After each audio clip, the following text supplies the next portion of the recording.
बात बस पूरी ही हुई थी। लाडो एक थाली में थोड़ा चावल, एक कटोरी में थोड़ी दाल और दो चपाती लेकर प्रभाकर के सामने रख दी और पानी लाती हुई कहती हुई रसोई की तरफ मुड़ गई। गन्ना ने थोड़ा आश्चर्य से थाली की तरफ देखा और सोचा चपाती की जगह चावल कैसे आ गए। गन्ना कुछ बोलना ही चाहता था तभी प्रभाकर बोला, अरे पिताजी देखो, माँ को पता चल गया कि मुझे दाल भात बहुत पसंद है। तो झट से उठकर उसने हाथ धोने के लिए गुसल खाने की तरफ चला गया। गुसल खाना हॉल के दाईं तरफ था और उसे ढूंढने की जरूरत नहीं पड़ती थी और उसने कुछ पूछने की जरूरत समझी नहीं। 2 मिनट बाद प्रभाकर आया और दाल चावल पर टूट पड़ा। लाडो थोड़ा चावल और दाल थाली में डालकर पानी का गिलास देकर रसोई में चली गई। लाडो ने अंदर से गन्ना को आवाज लगी, अरे सुनो जरा, अंदर आओ 1 मिनट के लिए। आवाज़ सुनते ही गन्ना झट से उठा जैसे वो उसका इंतजार कर रहा था और रसोई तो चला गया। अंदर पहुंचते ही लाडो बोली, क्या है, मुझे पहले क्यों नहीं बताया कि कोई आने वाला है। गन्ना बोला, अरे मैं भूल गया था और राजेंद्र ने कोई पक्की बात थोड़ी ही कही थी कि ये आएगा। चलो अब आप क्या करें, अतिथि देवो भव समझ कर जो हो सकता है करेंगे। कल इसकी नई नौकरी का पहला दिन है और राजेंद्र उसके रहने का इंतज़ाम कर देगा। वैसे तो आज ही राजेंद्र के घर पर ही रहने वाला था और राजेंद्र अपने परिवार के साथ लखनऊ गया हुआ है, इसलिए उसने हमारा नाम बता दिया था। प्रभाकर ने हाल से आवाज़ लगाई, वहाँ खाना बहुत स्वादिष्ट बना है, मज़ा आ गया, आज तो आत्मा भी तृप्त होगी। लाडो बोली, बहुत ही चापलूस है, दाल और चावल से कोई आत्मा तृप्त होती है। गन्ना बोला, अरे लाडो, तेरे हाथ का खाना खाकर तो तृप्त होती है, बाकियों के हाथ का पता नहीं। लाडो शर्मा कर बोली, बस ज़्यादा हो गया, अब ज़्यादा बातें ना बनाओ और जाकर उसके सोने का इंतजाम कर दो। गन्ना ने हाल में एक कंबल बिछा दिया और एक चादर और तकिया प्रभाकर को दे दिया सोने के लिए। प्रभाकर ने अपने कपड़े हाल में बदले, अब वो बनियान और बरमुडा में आ चुका था। प्रभाकर चुपचाप बिछे हुए बिस्तर पर लेटने की कोशिश करने लगा। अपने पैरों को समेट कर वो जैसे तैसे लेट गया। उसकी लंबाई ज़्यादा थी, उसके पैर दीवार से लग रहे थे। गन्ना ने तकिए के पास पीने के लिए पानी की बोतल भी रख दी थी। गन्ना अपने कमरे में सोने चला गया। लाडा उसका बिस्तर पर इंतजार कर रही थी। गन्ना को सामने देखते ही बोली, अरे कैसा लड़का है ये, आते ही कितनी आत्मीयता से बात कर रहा है, मुझे माँ बोल रहा है और आपको पिताजी। विजय से 5-6 साल ही बड़ा होगा। गन्ना बोला, हाँ मुझे भी कुछ अजीब लगा, पहली बार की मुलाकात में कोई इतना अपनापन दिखाता है क्या। वो लड़का भला मालूम होता है, पर हमें क्या करना है, कल चला जाएगा, आज की रात है हमारे साथ। लाडो बोली, वैसे लड़का मुझे भी अच्छा लगा, उसकी नज़रों में खोट नज़र नहीं आया, जो भी बोला दिल से बोला। गन्ना बिस्तर पर लेट गया और लाडो बैठी हुई सोचती रही और एक तेज आवाज़ से उसकी सोच टूटी। उसने देखा गन्ना के खराटे चालू हो चुके। सुबह लाडो का अलार्म बजा। समय 5:30 हो चुके थे तो कमरा खोलकर गुसल खाने की तरफ जाने लगी। गुसल हॉल में था। हॉल में जाकर देखा प्रभाकर बिस्तर समेट कर करीने से हॉल के कोने में लगा चुका था और खुद बरामदे में शीर्षासन लगाकर बैठा। उसका सर नीचे था, पैर ऊपर, आंखें बंद थी। लाडो के हॉल में आने और कमरे का दरवाज़ा खुलने की आवाज़ से प्रभाकर ने अपनी आंखें खोली। अपने उसी मुद्रा में ही बोला, सुप्रभात माँ।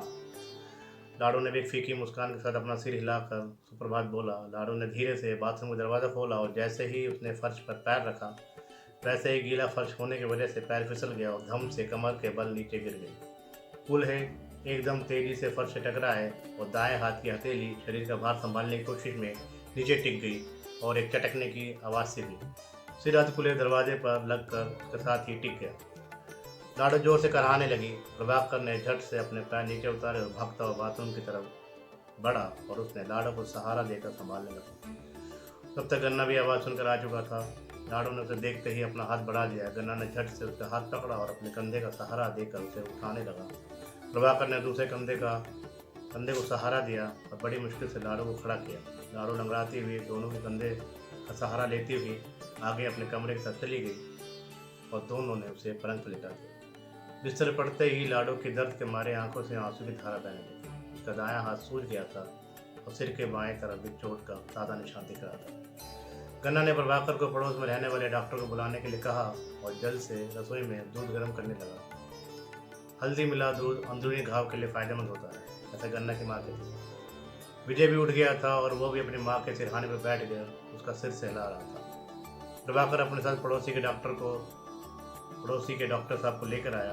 डॉक्टर अधेड़ उम्र का था, कुर्ता पैजामे में आ गया था, अधगंज था, सांवला था, सामान्य लंबाई, गालों पर चेचक के दांत।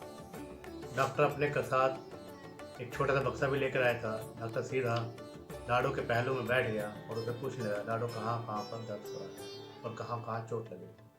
लाडो ने कराते हुए अपने दाएं हाथ, कूल्हे और माथे की तरफ इशारा किया। डॉक्टर ने अपने बक्से में से एक इंजेक्शन निकाला, एक दवा की शीशी निकाली, थोड़ा मलहम पट्टी और रुई निकाली।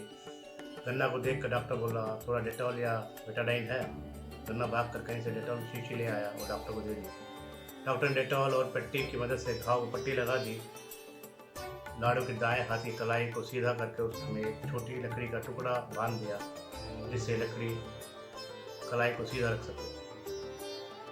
दर्द कम करने के लिए एक इंजेक्शन लगाया और एक छोटी पर्ची में दवाई लिख दी और हड्डियों के डॉक्टर से मिलने का सुझाव दिया और बोला, लगता है कलाई की हड्डी थोड़ी अपनी जगह से हिल गई। गन्ना ने डॉक्टर को धन्यवाद कहा और उसकी आने की फीस पूछी। डॉक्टर बोला, मेरे आने के 200, दवाई पट्टी मिलाकर 600 हो गए। 600 सुनते ही गन्ना के माथे पर बल पड़ गए। उसने दिमाग में हिसाब लगाया, सब मिलाकर उसके पास 325 रुपये थे। महीने के 3 दिन बाकी थे। उसने लाडो की तरफ देखा और मन ही मन उसे कोसा, थोड़ा ध्यान से नहीं चल सकती थी, यही वक्त मिला था गिरने का। कहाँ जाऊँ पैसे के लिए।